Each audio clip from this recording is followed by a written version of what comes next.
pouvez dire que c'est bien parce que vous êtes là que je parle. Ne me fatiguez pas, hein? Parce que sans ça, je m'en vais. Hein?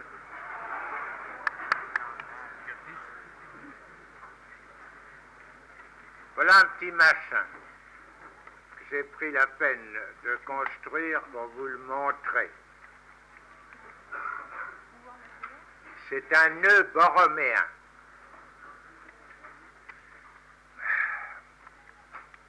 Je vous avertis que aujourd'hui, je ne parlerai que de ça. Alors, s'il y en a que ça emmerde, qu'ils sortent, ça me soulagera.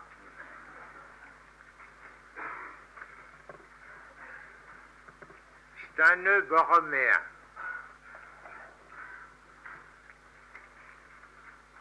C'est-à-dire, alors enlevez-moi plutôt, oui, celui-là, les bleus. Vous voyez là, le bleu, on me l'enlève. Hein? Le résultat, c'est que les deux autres sont libres. Vous avez vu que je n'ai pas été forcé de les démonter pour qu'ils se libèrent. Voilà, là-dessus, Gloria peut vous le remettre, l'autre truc. Mais enfin, je pense que c'est déjà suffisamment démonstratif. Ça se fait avec des cubes à l'occasion.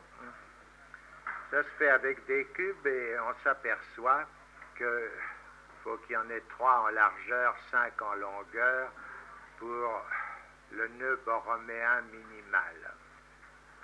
Bon. L'idée, c'est évidemment de faire quelque chose qui réponde à 3 plans. C'est-à-dire qu'il soit fabriqué comme les coordonnées cartésiennes. Quand vous voulez fabriquer ça, vous vous apercevez que vous avez quand même des difficultés. Vous avez des difficultés non pas du tout réelles. Vous avez des difficultés à vous bien rendre compte tout de suite à quoi ça va aboutir, combien il va falloir que vous en mettiez dans un sens et puis dans l'autre. Essayez vous-même, n'est-ce pas? Essayez surtout, il y avait un autre truc que je ne vous ai pas apporté, il y avait un autre truc qui lui répondait non pas au nœud borroméen, qui a pour caractéristique que chacun des deux ronds que ça constitue, c'est pas rond, c'est tout comme, des deux ronds que ça constitue se libère si vous en tranchez un. Vous avez aussi le système bien connu que je ne vous reproduis pas au tableau parce que, enfin, je l'ai là, mais je suis fatigué. Vous n'avez qu'à repenser aux 3 cercles qui servent d'emblème aux Olympiques. Là, vous pouvez constater que c'est fait différemment, à savoir que non seulement 2 de ces ronds sont noués, mais que le 3e se boucle, non pas avec un seul des deux, ce n'est pas 3 qui fassent chaîne, mais avec les 2. Eh bien, essayez de faire un montage de cubes, tel que ce soit ainsi, à savoir que la continuité de montage que vous aurez fait, comme ça, vous les ferez jaune, rouge, bleu, que ça se fasse, que ça soit possible que vous montiez dans 3 plans. L'assurance qu'il s'agit bien de plans est est faite par la forme cubique, justement. Vous êtes forcé de les faire en 3 plans. Essayez ça. Vous ne verrez sûrement pas tout de suite que dans ce cas-là, il faut que le côté, si je puis dire, le côté de ce qui va se monter soit de 4 cubes au minimum. Mais que ces 4 cubes se retrouvent aussi dans l'autre dimension. C'est-à-dire, au lieu d'avoir 2 fois 5 plus 2, comme dans ce cas-là, ce qui fait 12, vous avez 2 fois 4 plus 2 fois 2, ce qui fait également 12, ce qui est curieux. Mais la difficulté que vous aurez même à faire cette petite construction vous sera une bonne expérience de ceci. Par quoi je commence, c'est que vous vous apercevrez là à quel point nous ne sentons pas le volume. Parce que vous vasouillerez. Vous vasouillerez comme j'ai fait moi-même, parce que à partir, par exemple, de 3 séries simples de 4, quand vous les avez agencées d'une façon telle que satisfaire ces fameux 3 axes qui servent à la construction cartésienne, quand vous en envoyez que 4, vous avez aussi bien pendant un instant le sentiment que ça pourrait se boucler, par exemple, comme ici, comme s'il y en avait seulement 4 et puis 3 seulement de largeur. Vous aurez ce sentiment. C'est une façon de vous faire expérimenter ceci, que nous n'avons pas le sens du volume, quel que soit ce que nous avons réussi à imaginer comme 3 dimensions de l'espace. Le sens de la profondeur, de l'épaisseur est quelque chose qui nous manque beaucoup plus loin que nous ne le croyons. Ceci pour avancer. Ce que je veux vous dire au départ, c'est que nous sommes des êtres, vous comme moi, à 2 dimensions, malgré l'apparence. Nous habitons le flatland, comme s'expriment des auteurs qui ont fait un petit volume sur ce sujet, qui semblent avoir beaucoup de mal à s'imaginer des êtres à 2 dimensions. Il n'y a pas besoin de les chercher loin. C'est nous tous. C'est tout au moins comme ça vraiment que ça se présente. Le mieux que nous puissions arriver à faire, et c'est en fait à quoi nous limitons, ce serait tout de même étonnant que dans une assemblée là qui est en train de scribouiller, je ne puisse pas le faire sentir. Scribouiller, c'est ça, c'est le mieux que nous puissions faire.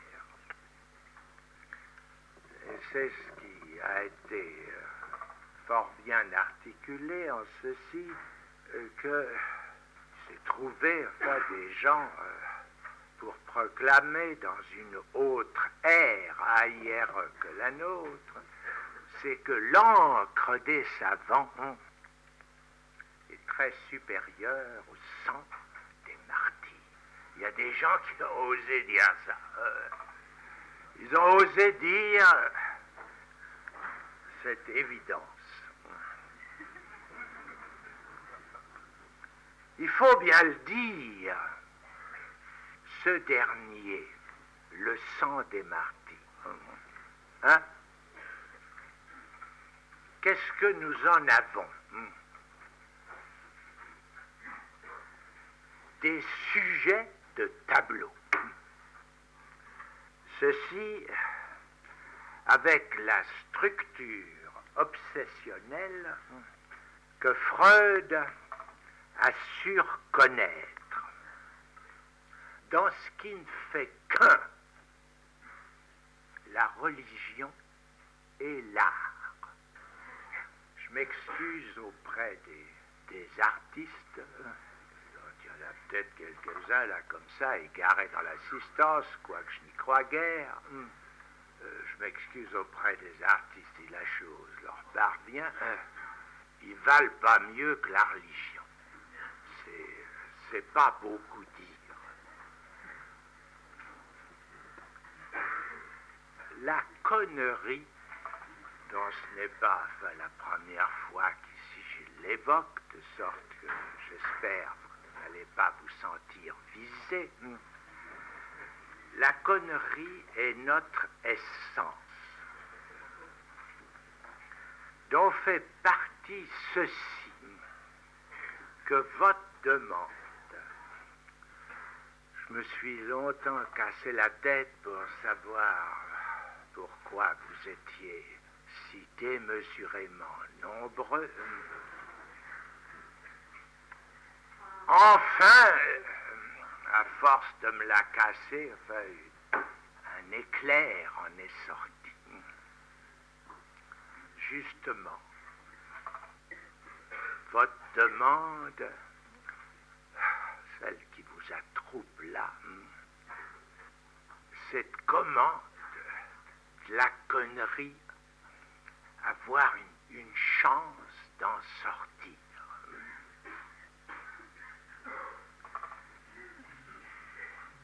C'est même pour ça que vous comptez sur moi.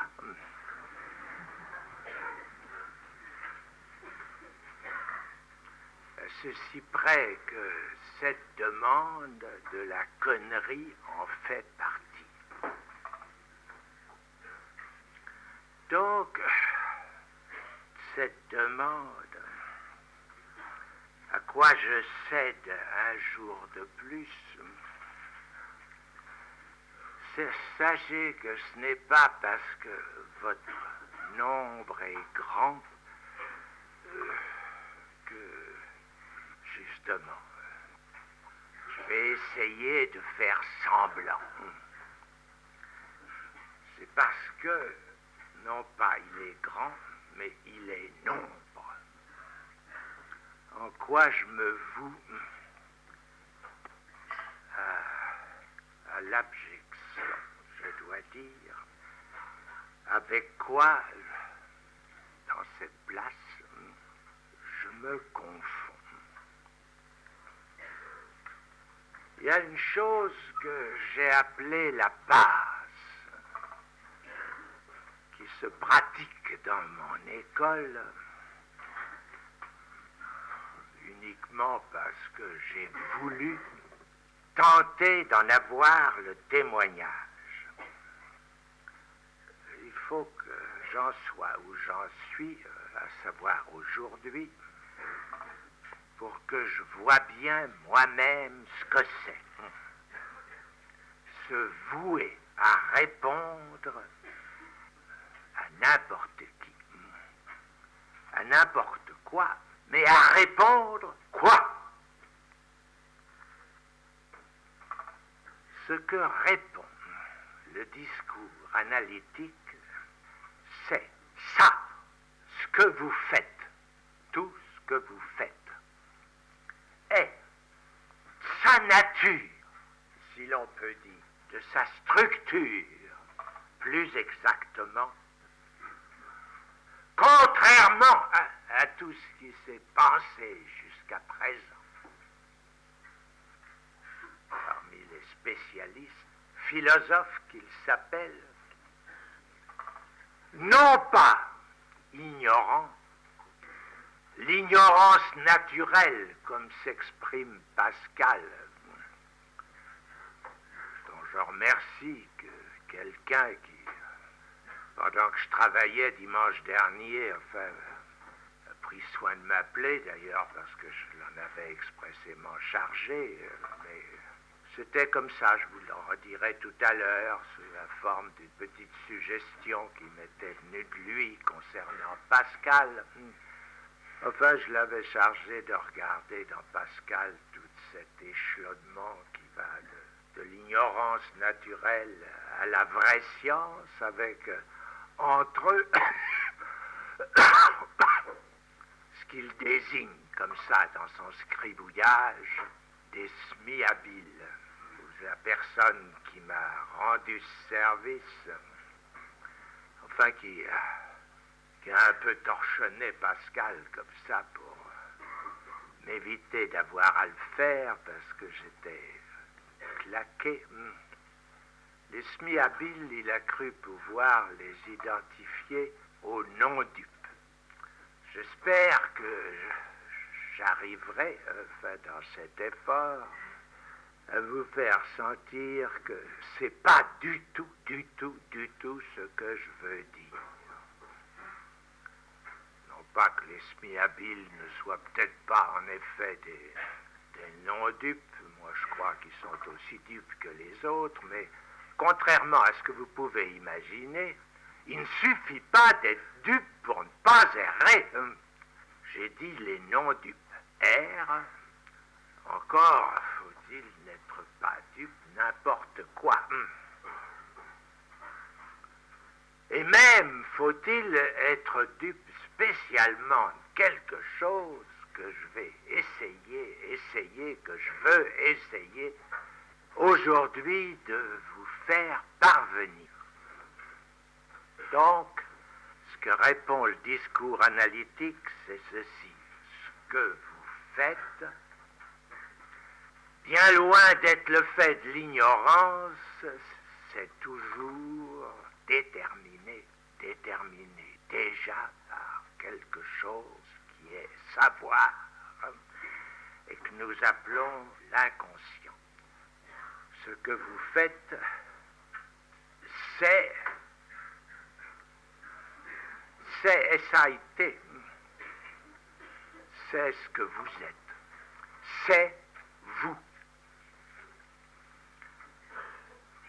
Ce que vous ne sentez pas assez, enfin je ne peux pas le croire, une assemblée aussi nombreuse, c'est à quel point cet énoncé, c'est du nouveau.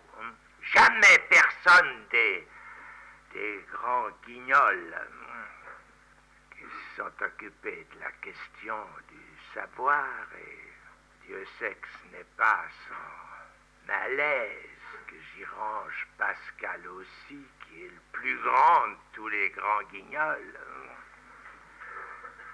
Jamais personne n'avait osé ce verdict, dont je vous fais remarquer ceci. La réponse de l'inconscient, c'est qu'elle implique le sans pardon, et même sans circonstances atténuantes. Ce que vous faites est savoir parfaitement déterminé. En quoi le fait que ce soit déterminé d'une articulation supportée par la génération d'avant ne vous excuse en rien, puisque ce n'est le dire de ce savoir, que le faire savoir plus endurci, si je puis dire, savoir de toujours à la limite. J'ai dégagé de Freud ce sens, parce qu'il le dit de toute son œuvre. Quand je vous prie de ne pas me comprendre, vous voyez qu'il y a de quoi. Mais moi, je ne puis faire que de l'entendre dans le dire de Freud, parce qu'il n'y a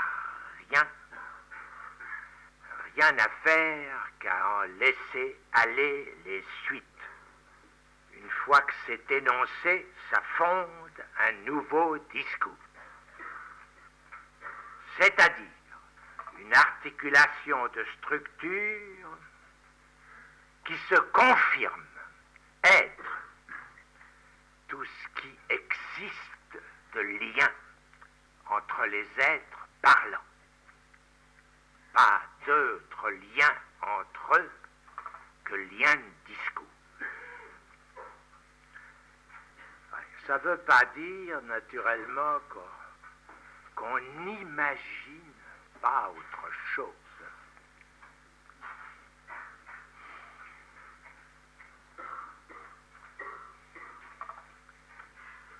Je vous ai dit tout à l'heure que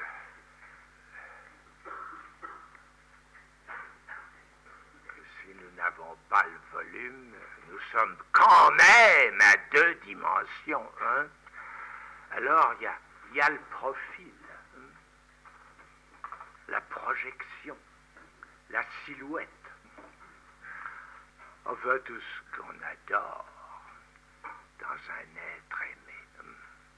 On n'adore jamais rien de plus.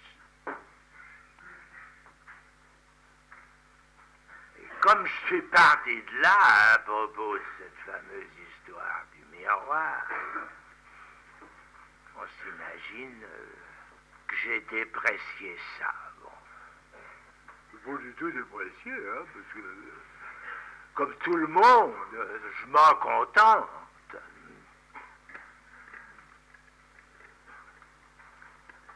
Du volume, de l'épaisseur, enfin, le seul maniement de ce que je vous ai conseillé tout à l'heure vous informera à quel point nous sommes absents. Mais il y a tout de même quelque chose d'autre, hein, que nous prenons pour le volume. Hein. Et justement, c'est le nœud. Hein.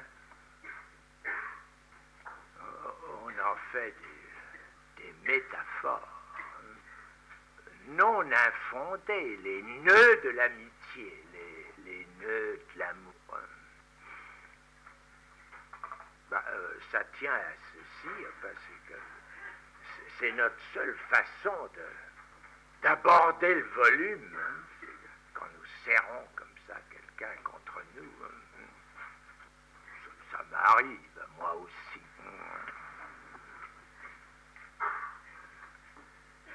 Oui, mais est-ce que ces nœuds, nous en sommes si assurés? Nous en restons pour l'adoration, n'est-ce pas? Ce que j'ai appelé tout à l'heure, enfin, les 2 dimensions, n'est-ce pas? Les 2 dimensions jolies. Il y a un auteur récent comme ça, je m'excuse auprès de lui s'il est là, je n'ai pas encore eu le temps de le lire. Il appelle ça le singe d'or, comme il m'a fait l'hommage de son livre. Je pense que c'est peut-être quand même parce qu'il a quelque écho de ce que je raconte, ou peut-être même, qui sait, qu'il m'a lu. Et que pour en parler ainsi, enfin, du singe d'or, il faut bien qu'il ait quelque écho de ce que je viens de pousser en avant, enfin, de ce qui nous attache à l'image, à 2 dimensions. Je suis loin de l'avoir déprécié.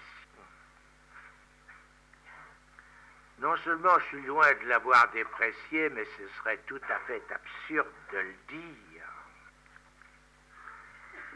Parce que les signifiants eux-mêmes, nous sommes forcés d'en passer par la même image, l'image Flatland, l'image à 2 dimensions, hein, pour démontrer qu'il s'articule.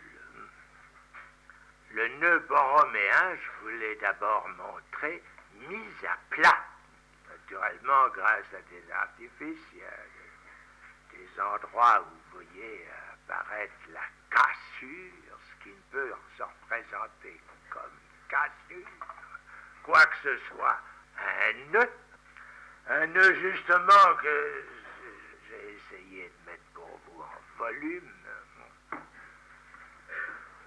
De façon que vous voyez bien que c'est pas seulement à plat qu'on peut l'aborder, outre que quand vous aurez vous-même manié ce volume, vous vous apercevrez que le volume, là, réalisé en volume, ça permet pas du tout de le distinguer, si je puis dire, ce nœud de son image spéculaire. Il n'est pas plus lévogire que dextrogire. Il est non seulement parfaitement symétrique, mais il l'est sur 3 axes, ce qui rend strictement impossible que son image spéculaire en diffère.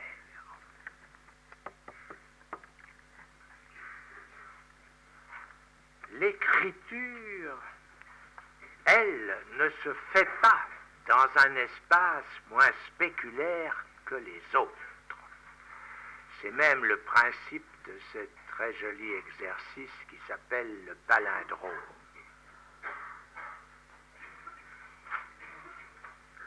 Il n'en reste pas moins que ce méli-mélo là que je viens de faire entre l'imaginaire et le symbolique ne noie rien. Et ne noie pas notamment la différence qu'il y a entre l'imaginaire et le symbolique. C'est bel et bien la même chose, une fois imaginé. C'est notre notion commune de l'espace dont nous imaginons qui n'a pas de fin. Faut lire là-dessus les jus de Leibniz discutant avec Newton. La prétendue supposition d'une limite de l'espace, qu'elle deviendrait impensable, qui dit le Leibniz, parce que s'il avait une limite, alors en dehors de cette limite, on pourrait avec un clou faire un petit trou dans sa limite. C'est absolument énorme ce qu'on peut lire de l'imagination. Et notamment de ce fait que pour imaginer l'espace, car ça n'aurait pas été moins une imagination, mais peut-être une imagination qui aurait ouvert toute autre chose. On n'est pas parti de ceci, que dans l'espace, il y a des nœuds. Il y aurait sûrement avantage à ce qu'on voit, si je puis dire, qu'imaginaire et symbolique ne sont que des modes d'abord. Je le prends sous l'angle de l'espace. Pourquoi ces deux modes ne suffisent pas encore? Mais enfin, je souligne au passage que le mot mode est à prendre au sens que ce terme a dans le couple de mots logique modale. C'est-à-dire qu'il n'a de sens que dans le symbolique, autrement dit, dans son articulation grammaticale. Quand vous approchez certaines langues, j'ai le sentiment que ce n'est pas faux de le dire de la langue chinoise. Vous vous apercevez que moins imaginaires que les nôtres, les langues indo-européennes, c'est sur le nœud qu'elles jouent. C'est pas un terrain où je vais m'aventurer aujourd'hui parce que j'en ai assez à dire comme ça, Mais peut-être que je demanderai, je suggérerai à un Chinois de prendre les choses sous cet angle et de venir vous dire ce qu'il en pense. Si par hasard, ce que je lui dis lui ouvre là-dessus la comprenoire. Parce qu'il ne suffit pas d'être même habitant d'une langue pour avoir une idée de sa structure, surtout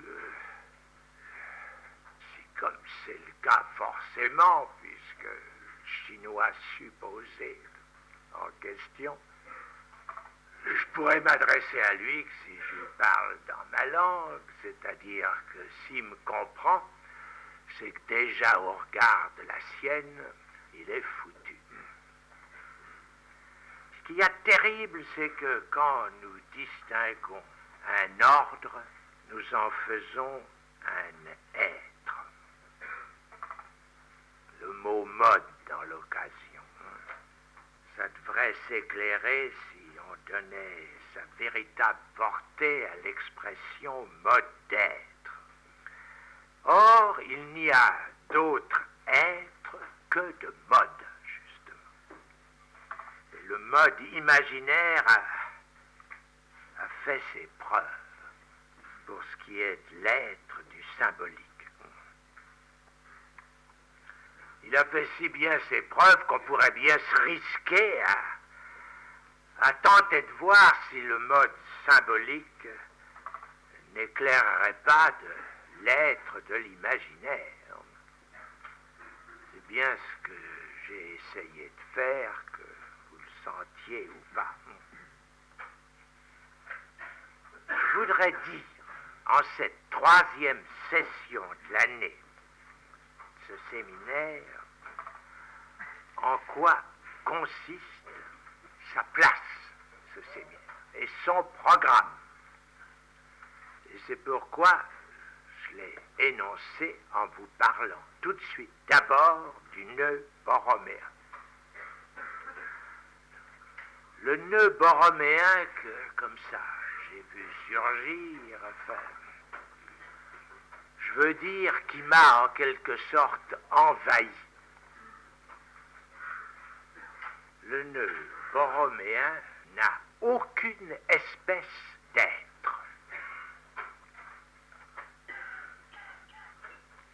Il n'a pas du tout la consistance de l'espace géométrique dont on sait qu'il n'y a pas de limite à son coupage en tranches, n'est-ce pas, à sa projection, à tout ce que vous voulez.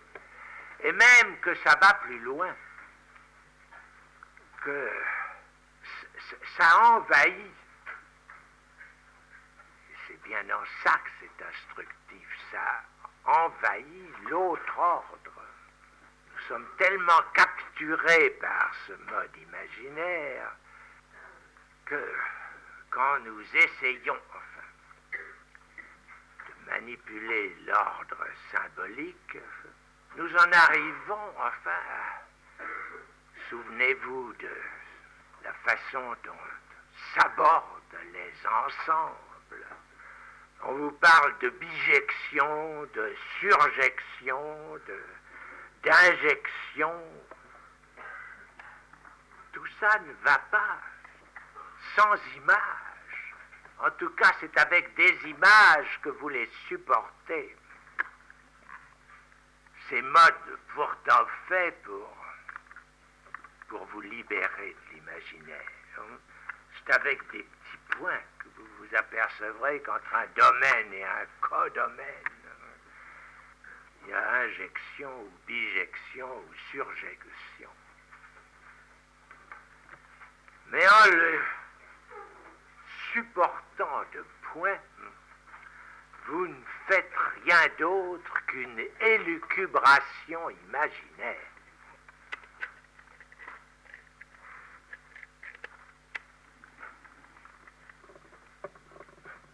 Pourquoi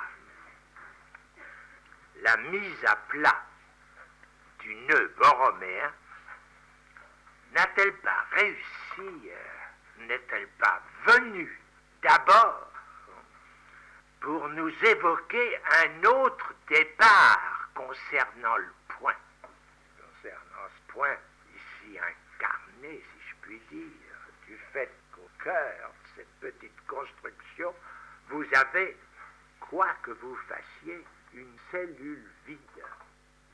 Ce qui n'est pas moins vrai que l'autre nœud, pas borroméen, le nœud que j'ai appelé tout à l'heure olympique. À ceci près qu'il a des conséquences plus compliquées. Mais laissons. Pourquoi ce nœud borroméen n'a-t-il pas évoqué un autre départ concernant le point? Le point que nous sommes, hein? Parce que même dans le meilleur cas, c'est ce que nous sommes.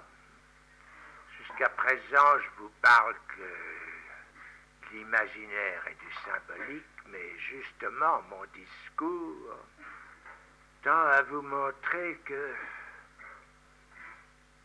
qu'il faut que ces deux dimensions se complètent de celles du réel. En d'autres termes, il faut qu'il y en ait trois. Trois pour qu'il y ait ce point qui aurait tout de même pu peut-être facile, si on n'était pas ce qu'on appelle absurdement géomètre, parce que réfléchissez, qu'est-ce que ça a bien à faire, notre géométrie, avec la Terre? Enfin, est-ce que la Terre, c'est pas quelque chose qui n'est pas du tout plat, hein? Si nous n'avions pas une vocation pour le mapping, pour le cadastre, en quoi est-ce que la Terre nous suggérerait du plat? Pourquoi est-ce que ce point, nous ne serions pas partis, condition de partir de nœud, de l'idée qu'un point, ça part, hein? Ça part au départ, dans sa définition, du point de tiraillement, par exemple. Ça vous dit rien, ça? Entre votre symbolique, votre imaginaire et votre réel, depuis le temps que je vous les ressasse, vous sentez pas que votre temps se passe à être tiraillé. En plus, ça a un avantage, hein, ça suggère que l'espace implique le temps. Et que le temps, c'est peut-être rien d'autre, justement, qu'une succession des instants de tiraillement. Ça exprimerait, en tout cas, assez bien le rapport du temps avec cette escroquerie qui se désigne du nom d'éternité. Le temps, c'est peut-être que ça, l'éternité de l'espace. Ce qui sort là d'un coincement sans remède.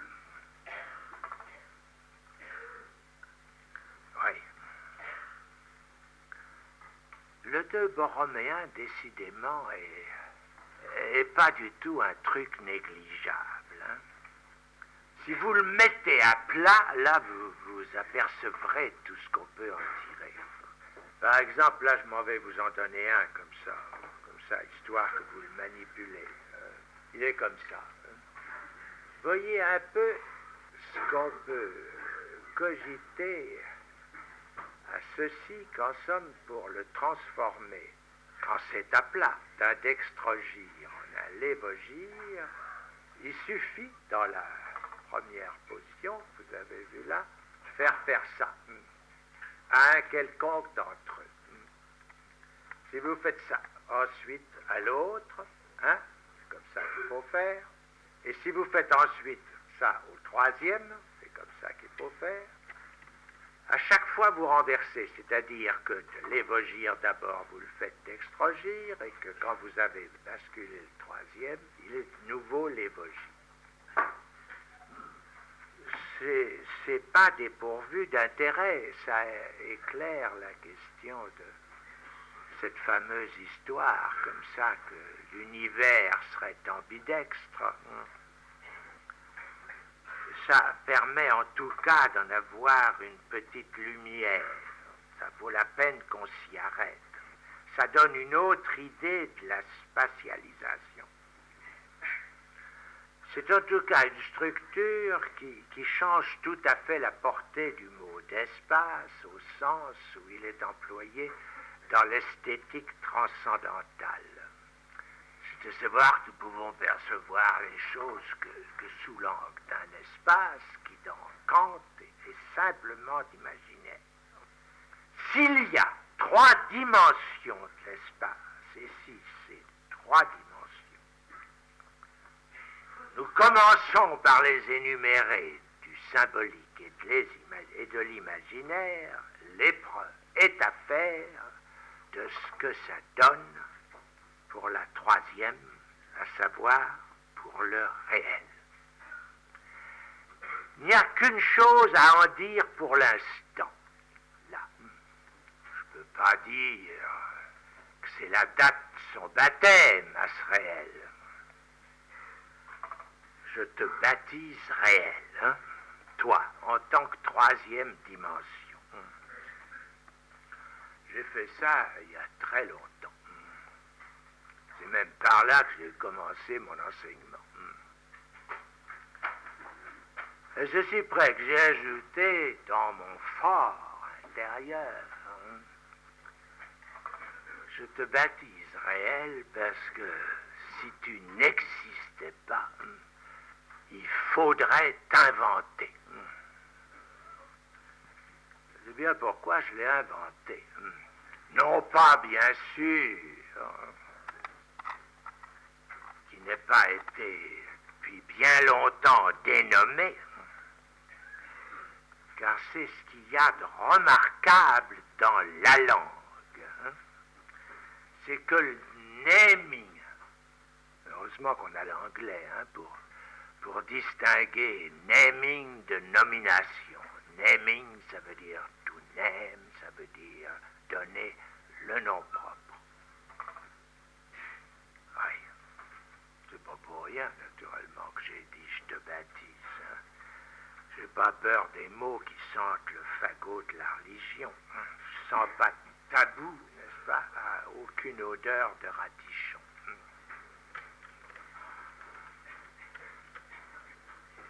Ni même à tout ce qu'elle propage. Le naming, en tant que nom propre, précède, c'est un fait, la nécessité par quoi il ne va plus cesser de s'écrire. Tant que vous ne prendrez pas, c'est ça le sens de ce que j'ai avancé sous un mode apparemment de sous-estime pour l'imaginaire, tant que vous ne prendrez pas le symbolique corps à corps, vous n'en viendrez pas à bout. Ni du même coup de ce que, mon Dieu, j'appelle sur mon papier l'Église, mais qui est le christianisme. Parce que c'est là que le christianisme, il vous plaise. Il est la vraie religion.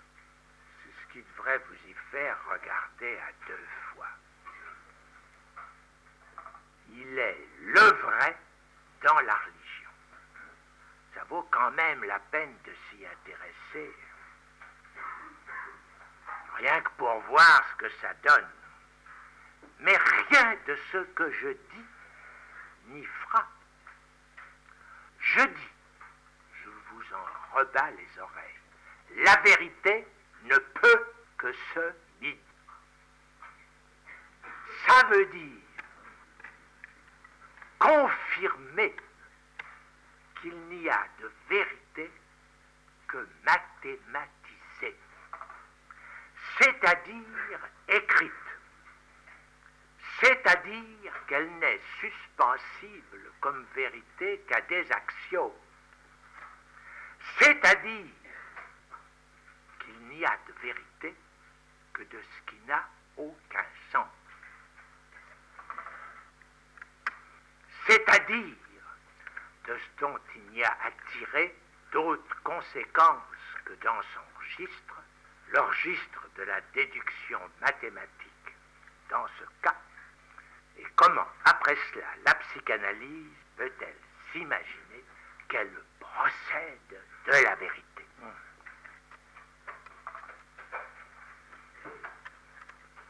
Ce n'est là qu'un effet nécessaire, sans doute, quoique bien sûr cette nécessité ne se manifeste nulle part en dehors de mon office, l'office que je suis en train de servir, n'est-ce pas?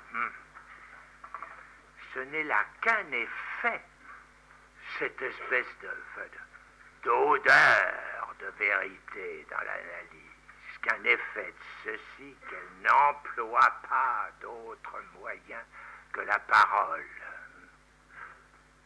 Strictement pas, qu'on ne vienne pas nous raconter qu'elle emploie le transfert, parce que le transfert, lui, n'est pas un moyen, c'est un résultat qui tient à ce que la parole, par son moyen de parole, révèle quelque chose qui n'a rien à faire avec elle. Et très précisément, le savoir qui existe dans le langage. Là encore, je n'ai jamais dit que c'est le langage qui est savoir. Le langage, si vous voulez bien vous souvenir de quelques-uns des trucs que j'ai crayonnés au tableau, dans le temps que j'en avais la force, le langage est un effet de ceci, qu'il y a du signifiant un. Mais le savoir, c'est pas la même chose. Le savoir est la conséquence de ce qu'il y en a un autre. Avec quoi ça fait deux. En apparence. Car ce deuxième tient son statut justement de ceci, qu'il n'a nul rapport avec le premier, qui ne font pas chaîne, même si j'ai dit quelque part dans mes scribouillages, les tout premiers, fonction et champ, c'était pas tellement con. Fonction et champ, j'ai peut-être lâché que ça faisait chaîne. C'est une erreur. Car pour déchiffrer, il a bien fallu que je fasse quelques tentatives, d'où cette connerie.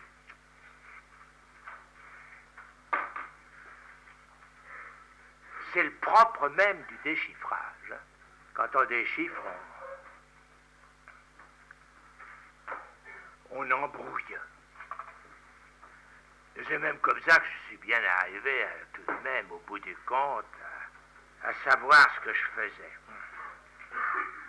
C'est-à-dire ce que c'était que de déchiffrer. C'est de substituer le signifiant un à l'autre signifiant. Celui qui ne fait deux que parce que vous y ajoutez le déchiffrage. Ce qui permet tout de suite de compter 3. Ça n'empêche pas d'écrire ce que j'ai fait. S indice 2. Car c'est comme ça qu'il faut que ça se lise. La formule du lien de S1 à S2. C'est pur forçage, mais ce n'est pas forçage d'une notion. C'est ce qui nous met sous le joug du savoir. Et puisque je suis en train de vous parler de la psychanalyse, j'ajoute le joug du savoir. À la place même de la vérité, à la place aussi bien de la religion, dont je viens de vous dire qu'elle est vraie, elle. Voilà un des piliers du discours psychanalytique. Même ce discours, comme tous les autres, je l'ai qualifié de quadripode.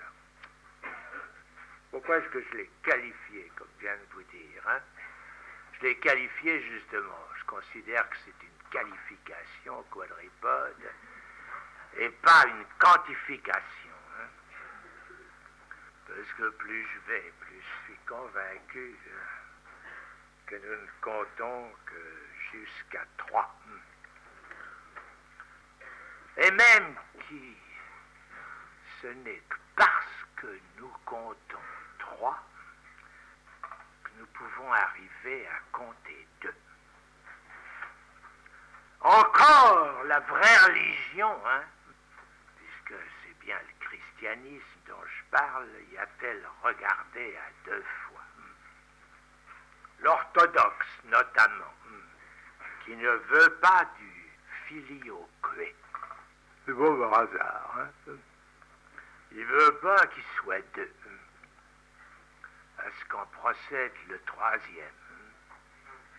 Parce que c'est au contraire du 3e que le 2 surgit. De sorte que c'est pas pour rien qu'elle s'appelle elle-même l'orthodoxe. Elle a raison.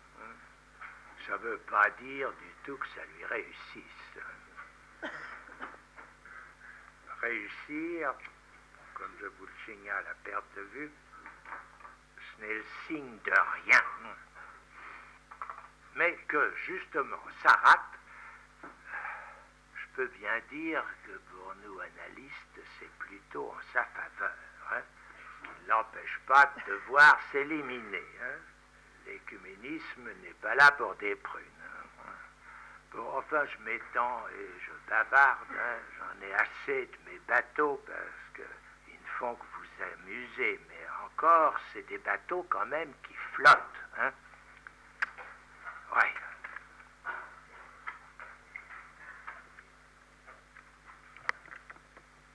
Tout ça vise ceci qu'on me fait un peu suer, à ne me répondre toujours que d'un 2 éternel. Alors que je ne l'ai jamais produit que comme un 10, c'est-à-dire comme symptôme.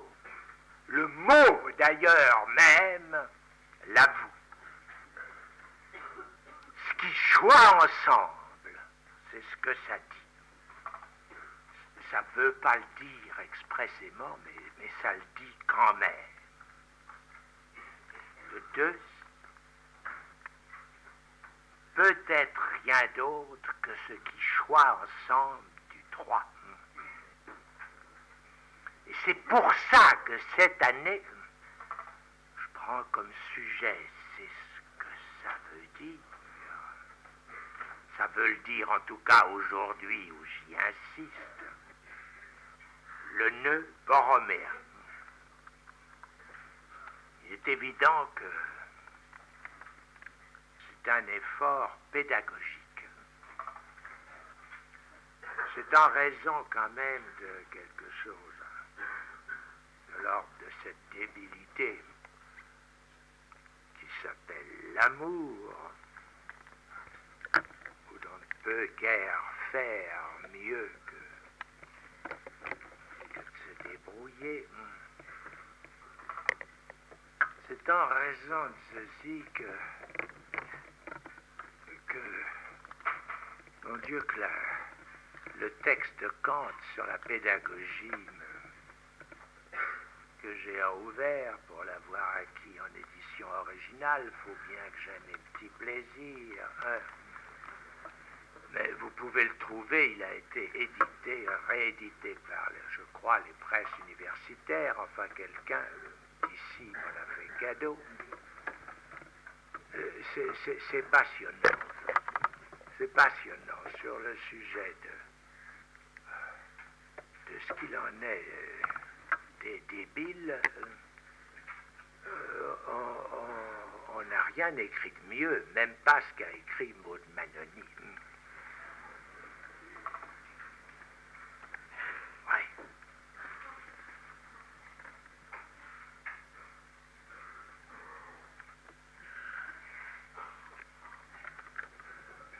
L'enfant est fait pour apprendre quelque chose. Voilà ce que nous énonce Freud, que nous énonce Kant. C'est quand même tout de même quelque chose, quelque chose d'extraordinaire. C'est quelque chose d'extraordinaire qu'il en ait eu en somme le pressentiment. Car comment pouvait-il le justifier? Il est fait pour apprendre quelque chose, c'est-à-dire pour que le nœud se fasse bien. Car il n'y a rien de plus facile que de ce qui rate, surtout si vous le mettez sous cette forme, à savoir la même que celle-là. Regardez, voilà le cercle vert et voilà le cercle rouge. Enfin, le rond. Supposez que pour le troisième, pour le construire, je parte de l'intérieur de celui-là, le rouge, qui est à l'extérieur. Pour le construire, il faut que je le tresse et qu'il passe quelque part, soit en dessous, soit en dessus du vert. Mais si je suis parti d'en dessous du rouge, vous voyez, le rouge est là, plus grand que le vert. Si je suis parti d'en dessous du rouge, que je le fasse passer sur ou sous le vert, le résultat sera le même, à savoir qu'il n'y aura pas de nœud. En d'autres termes, si je ne pars pas du dessus du rouge, avec devoir de passer sous le vert, il n'y aura pas de nœud borroméen.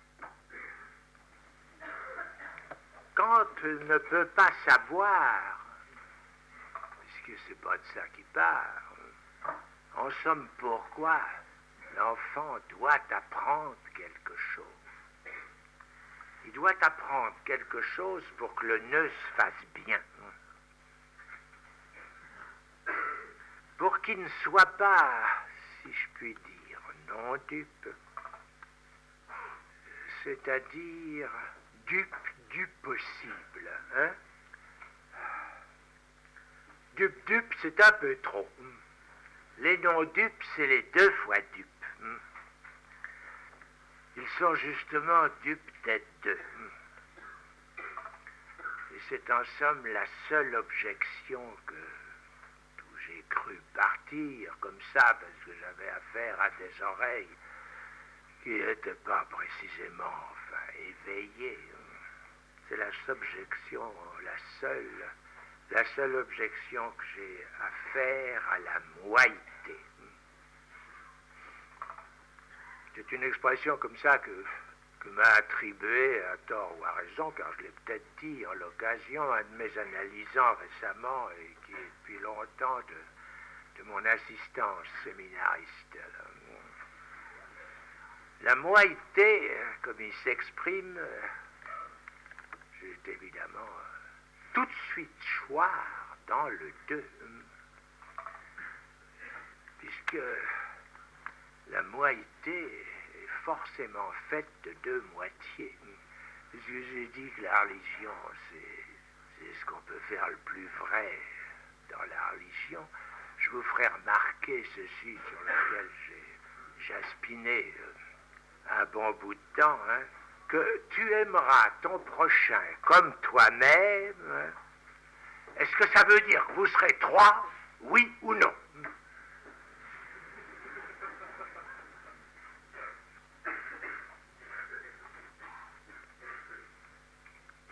Oui.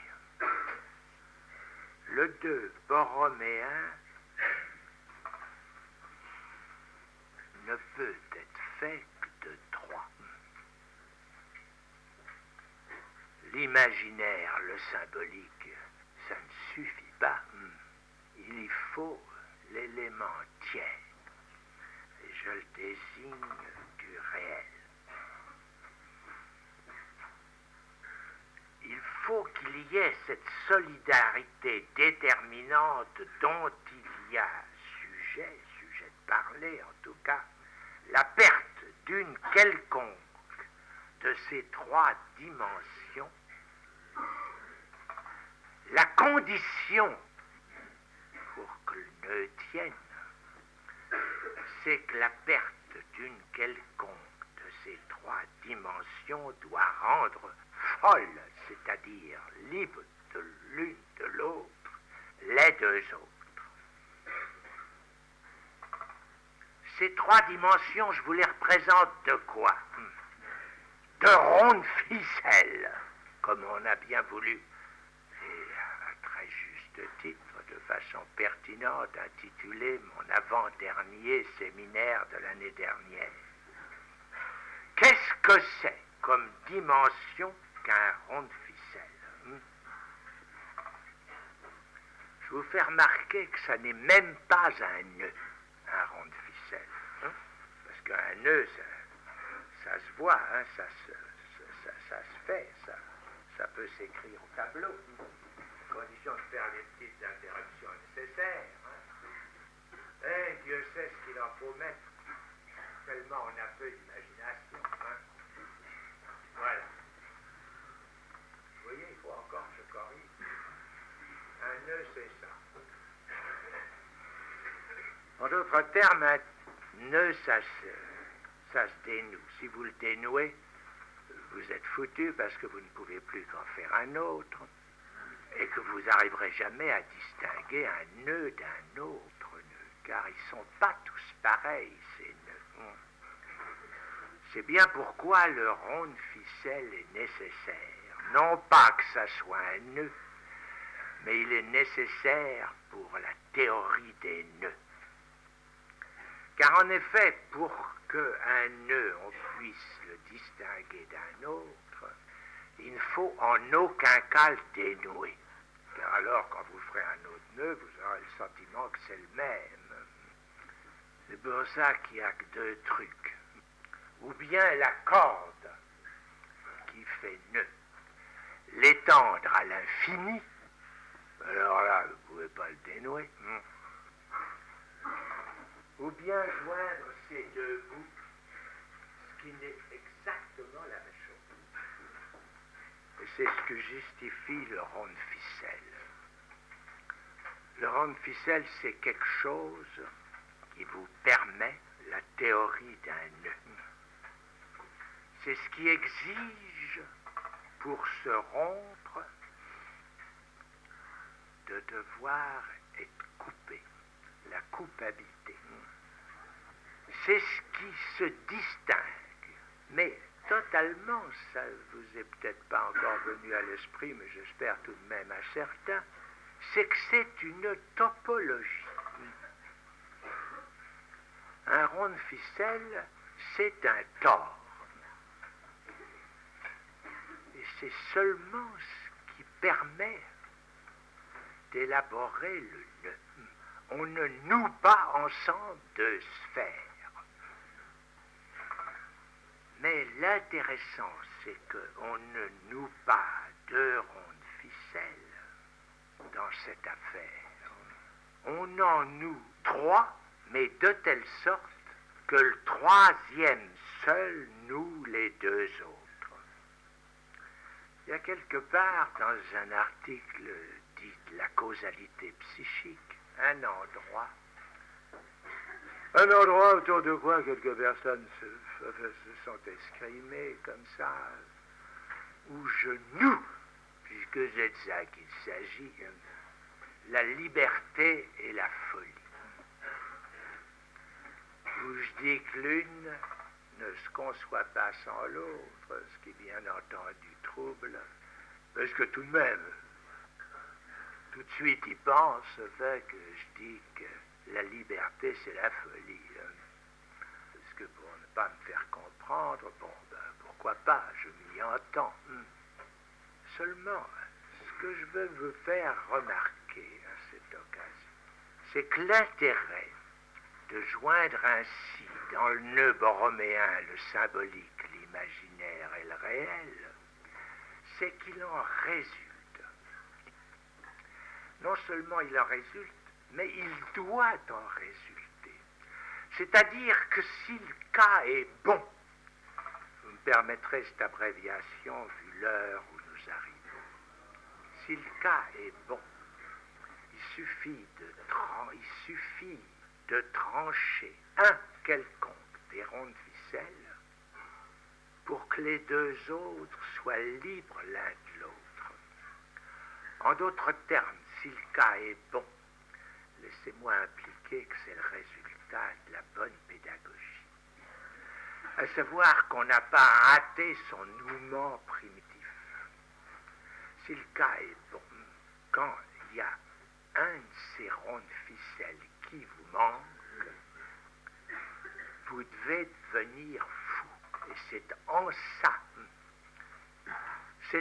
que dans le bon cas, le cas que j'ai appelé liberté, c'est en ça que le bon cas consiste. À savoir que s'il y a quelque chose de normal, c'est quand une des dimensions vous claque pour une raison quelconque, vous devez devenir vraiment fou. Et c'est là-dessus que je voudrais finir pour vous en montrer l'intérêt. Supposez le cas de l'autre nœud, du nœud que j'ai appelé tout à l'heure olympique. Si l'un de vos ronds de ficelle vous claque, si je puis dire, faites quelque chose qui ne vous concerne pas, vous n'en devenez pas fou pour autant. Ceci parce que vous le sachiez ou pas, les deux autres nœuds tiennent ensemble, et c'est ça qui veut dire que vous êtes névrosé. C'est bien en quoi, toujours, j'ai affirmé ceci, qu'on ne sait pas assez que les névrosés sont increvables. Les seuls gens que j'ai vus se comporter d'une façon admirable pendant la dernière guerre, pour l'évoquer, Dieu sait que ça ne me fait pas spécialement plaisir, ce sont mes névrosés, ceux que je n'avais pas encore guéris. Ceux-là ont été absolument sublimes. Rien ne leur fait, que ce soit le réel, l'imaginaire ou le symbolique qui leur manque, ils tiennent le coup.